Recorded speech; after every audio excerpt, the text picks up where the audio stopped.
And he looked outside, and he saw 2 gigantic trees, Arjuna trees. Arjuna trees have huge roots, really thick roots.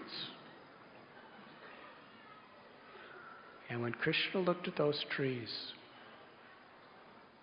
he was remembering his devotee Narada Muni. The story of the trees. Briefly.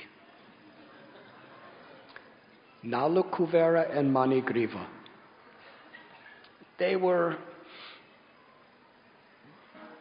the assistants of Kuvera.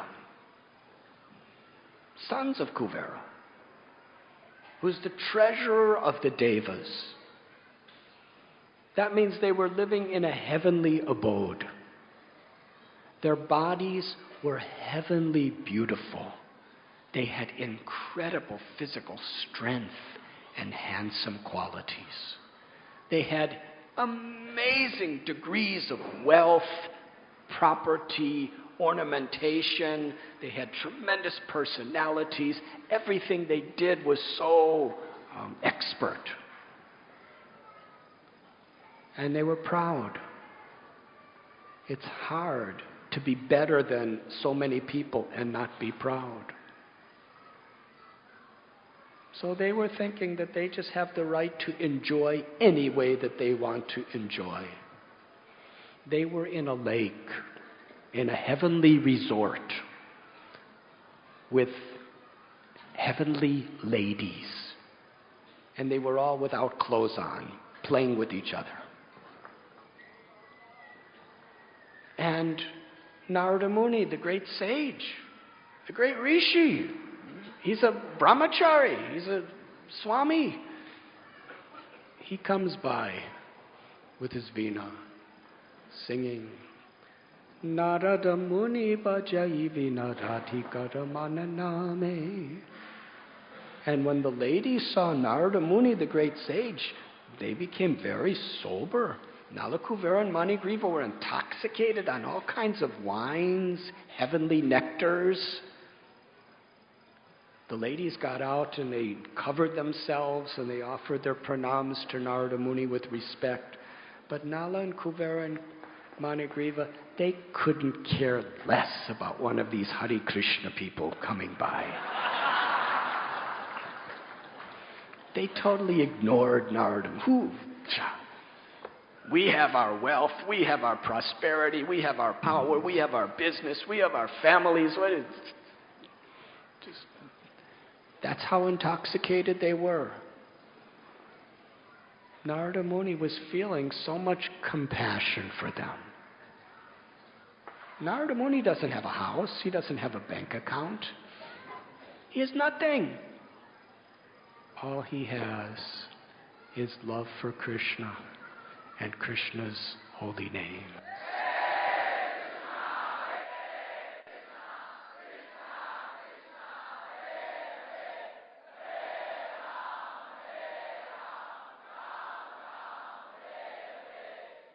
Prem Dhan, Mahanidhi, the supreme greatest of all treasures, is Prema Pumartha Mahan, Prema Bhakti, Prem Nidhi. That was his wealth. And that wealth of love for Krishna is beyond time, it's beyond birth, it's beyond death, it's ever increasing, and it's the only thing that could give fulfillment to the eternal soul. So he was saying, these 2 devas, they were so arrogant, they were so disrespectful, they were destroying their own possibilities. Narada Muni felt especially compassionate toward them. And he told them, because you are so much infatuated by all your powers and wealth and beauty, and you think yourself better than everyone, The quality of a great soul is amāninā, māna-dena. That we shouldn't care about being respected ourselves, but we should find the greatest joy in giving respect to others. We could evaluate how much we're progressing by just applying that principle to our own way of thinking in life, our values.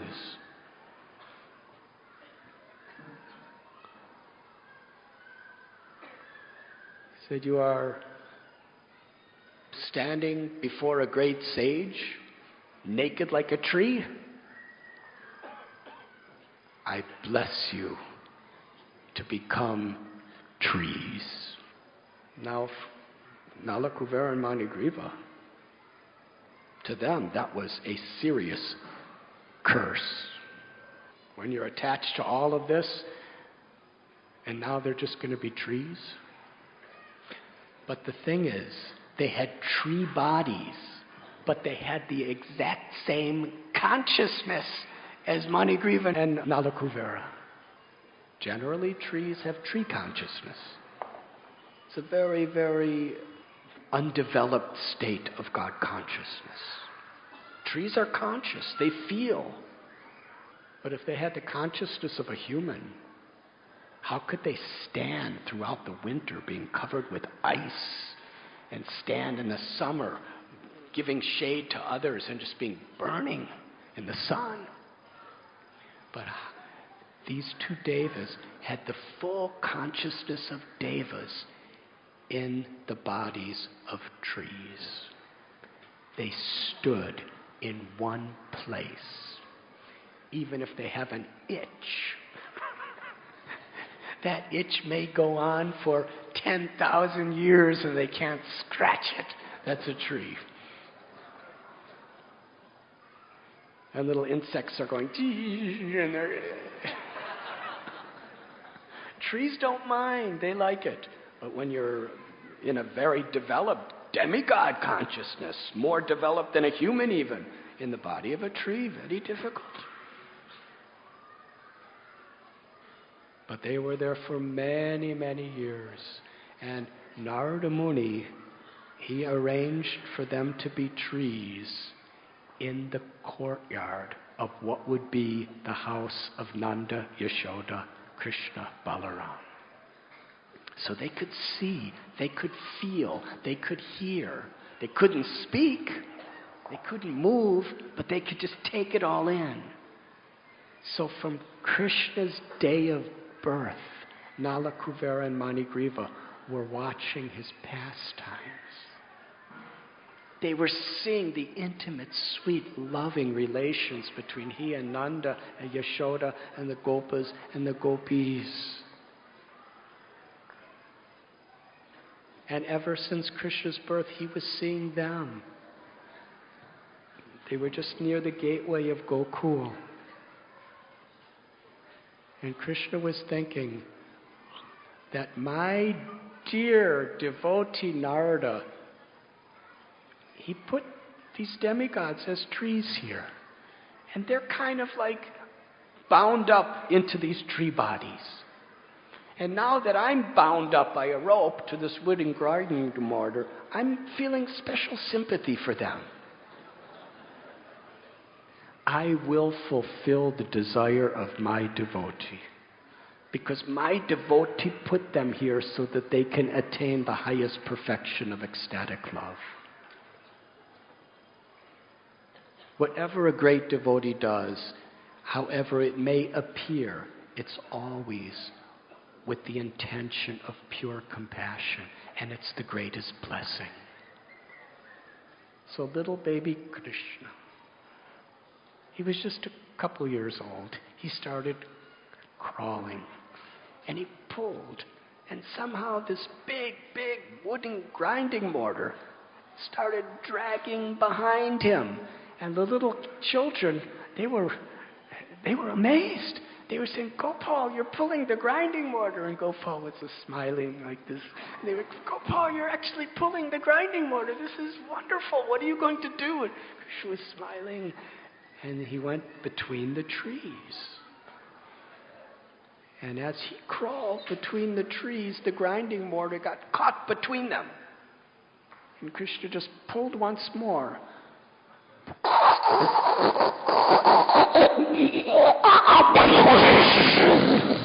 The trees broke and fell to the ground. It was the whole earth shook because they were massive. They were thousands of years old. It was like an earthquake. Everything was like thunder. It was such a massive sound that all the Brijabasis, the shaking of the earth and the tumultuous sound of the falling of the trees, everyone fell unconscious. Except the little children near Krishna who was watching it. The reason why, for them, it was the sweetest thing they ever saw. Gopal knocked those trees down with the rope of Mother Yashoda's love. They were just laughing and smiling and clapping. Well done, Krishna. Nalakuvera and Manigriva appeared like blazing flames of fire. They were so beautiful. They were decorated in their demigod garments now. And they stood before Krishna with folded hands and prayed. Just by the association of watching Krishna and meditating on his pastimes, just by seeing the loving relations between he and his devotees, they became completely purified. They were the most mystically self-satisfied sages in the form of those trees. They were weeping tears of anand, ecstatic love. And they were explaining to Krishna how all of this was his kindness. Tatenu kampam susamikshamano. Lord Brahma prays. When a devotee is put in a difficult situation, if with folded hands they see the opportunity to go deeper into their bhakti and remain faithful and offer their hearts to Krishna with humility and gratitude. If a person could do that, even in difficult times, that person alone is entitled to the perfection, the highest liberation. They realized that platform of devotion. They were profusely thanking Narada Muni for giving them this blessing. Otherwise, we would have gone through our whole life wasting it with intoxication and sensory enjoyments. But by the grace of Narada, we have attained the ultimate intoxication of the soul. Bhav. Krishna. Vrindavan Bhav. And their only prayer to Krishna, wherever you want us to be, we only want to remember you and be the servant of your servants, constantly chanting your glories and your holy names.